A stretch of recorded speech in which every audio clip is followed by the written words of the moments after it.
Idaho's biggest employer is requiring all staff to be vaccinated, or else they may have to look for work somewhere else. St. Luke's announced the decision yesterday, and it has been met with mixed reactions.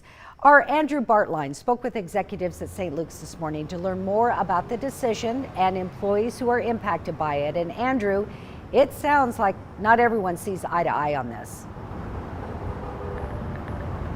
Yeah, Carolyn, I received about half a dozen emails this morning from people who work in the healthcare system here in Idaho who don't like St. Luke's decision. The hospital says, though, that it's for the patients. Whenever somebody walks into one of their hospitals, it's very important to them that they feel safe. But to the employees who this is impacting, they feel they're not ready for it. Some say that it's too early, they don't quite trust this vaccine yet, and they say they feel it's forced on them. Travis Patrick has worked at St. Luke's for 3 years. And for the first time, I feel unsafe. And for him, it came without warning. We're kind of shocked being something so fast. St. Luke's announced all staff must have the first dose of the COVID vaccine by September 1st. Travis is against it. It's a very experimental drug. I don't trust it right now. It's had too many variables of instances. They say it's safe, but it's not. But St. Luke's says otherwise. Evidence is also overwhelming that the vaccines are not only safe, they're highly effective. COVID vaccines are still emergency use authorization and not FDA approved.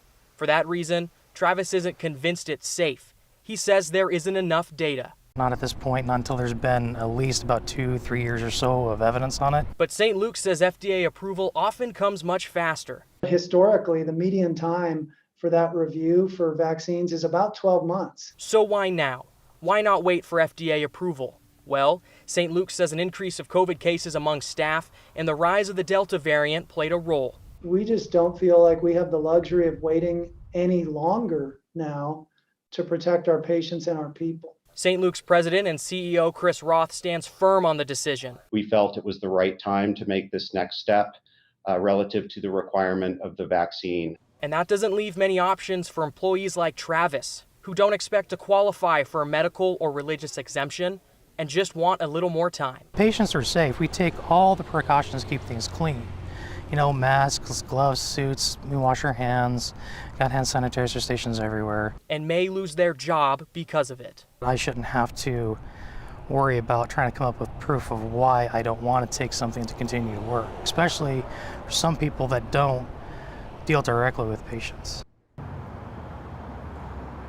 Now, I don't know if you caught it at the end there, Carolyn, but he doesn't work directly with patients, and St. Luke says that's a trend. They're doctors, nurses, people who do work directly with patients.